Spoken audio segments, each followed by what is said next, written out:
So, um, the moon is 238,855 miles away.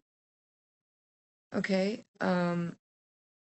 It took 3 days, 3 hours, and 49 minutes to land on the moon, and that was July 20th, 1969.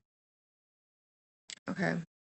After 21 hours and 38 minutes, the astronauts landed in the Pacific Ocean.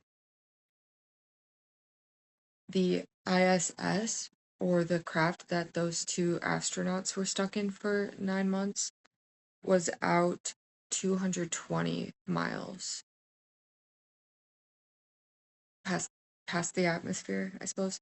So in 1969, astronauts went to the moon 238,855 miles away and returned. So just from what I wrote down, I don't know, 4 days, 5 days, 3 days, however long they were out there. Um, the SpaceX Dragon capsule containing 4 astronauts, including Starliner's test pilots Sunita Williams and Barry Butch Wilmore, splashed down in the Gulf of Mexico off the coast of Tallahassee at 5:57 after a 17-hour descent. So, to go 220 miles, it took them 9 months and 17 hours, but I'll just say it took them 17 hours. If I round that up to 24 hours, we're thinking like 200 miles, maybe 300 miles every 24 hours. So in the time when we went in 1969, 3 days would be 400, 800, 1200. It would 1200 miles. But actually, the moon is 238,855. So considerably slower they were moving. And they entered the atmosphere at 17,000 miles per hour, which is common for crafts. The Apollo mission of the moon landing came into the atmosphere at a record-breaking 24,791 miles per hour. I read of the Orion entering the atmosphere at 25,000 miles per hour, using the skip entry method, where they use the atmospheric drag or air resistance to slow down to be able to enter into that atmosphere, like skipping a rock on water.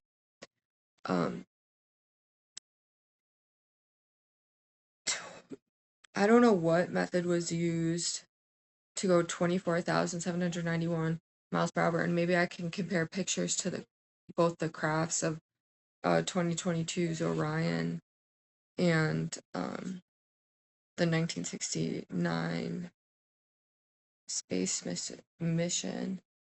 I also have this website pulled up right here. Just a bitter reminder.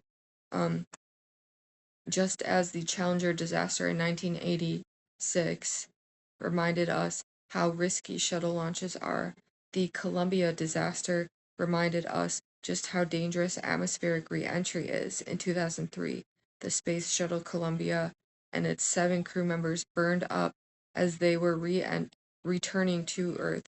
After investigation, NASA discovered that damage to the left wing that actually occurred during liftoff let hot air in upon re-entry and caused the shuttle to lose control and burn up. So something was damaged during liftoff, but they were fine out in space. It was just the return.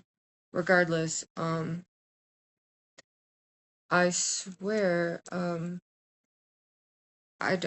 maybe I'll enter this in later, but I thought right prior to 1969 there was also a spaceship that burned, and there were people inside, and there was a phone call that was recorded of what they were saying while they were being burnt up. And just like a few years, maybe a few months after they managed to go 238,855 miles to the moon. Basically, okay, I did some conversions of like what money was then compared to what it is now, and the funding during 1969 was, with that conversion, only $9 billion more than what it was for the 2024 fiscal year. So billions and billions of dollars have been going into NASA since the 60s, since I don't know for how long.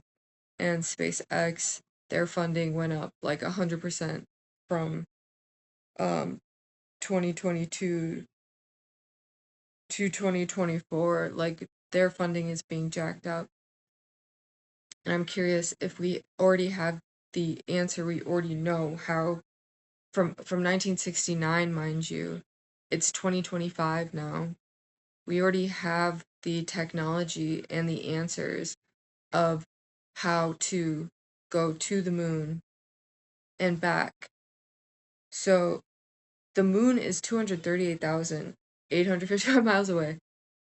To return is another 238,000 miles away.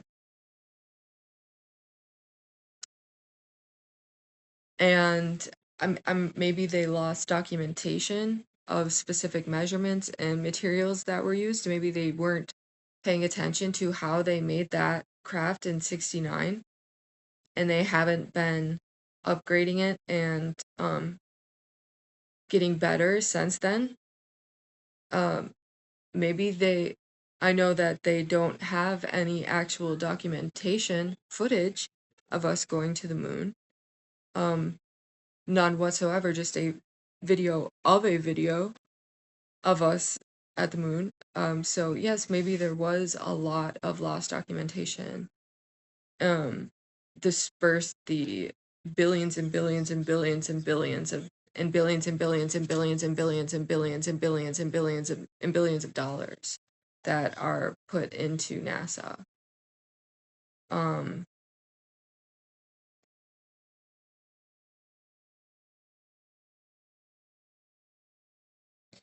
Yeah, I don't pay attention to the news, so maybe like this is already being talked about.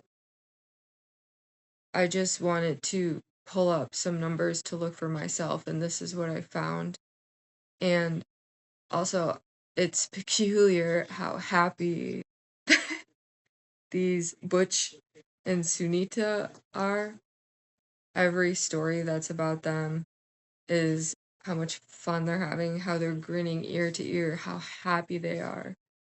Um, are they not like near death and suicidal right now? Like, is their bone density not reduced to mere nothing? Were they working out there every single day for 9 hours? Are they're smiling ear to ear in space and on Earth? I digress. Am I missing some information? Maybe somebody can fill me in, and this actually all makes complete sense.